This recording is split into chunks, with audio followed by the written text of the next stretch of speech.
नमस्तेस्तु भगवन् विश्वेश्वराय महादेवाय त्र्यम्बकाय त्रिपुरान्तकाय त्रिकाग्निकालाय कालाग्निरुद्राय नीलकण्ठाय मृत्युञ्जयाय सर्वेश्वराय सदाशिवाय श्रीमान् महादेवाय नमः। ॐ नमः शम्भवाय च मयोभवाय च नमः शङ्कराय च महेश्वराय च नमः शिवाय च शिवतराय च।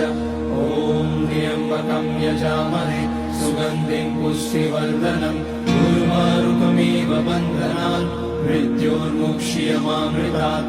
नागेन्द्रहाराय त्रिलोचनाय भस्माकराय महेश्वराय नित्याय शुद्धाय दिगम्बराय तस्मै नकाराय नमः शिवाय। मन्दाकिनी सलिलचन्दन चर्चिताय नन्दीश्वर प्रमथनाथ महेश्वराय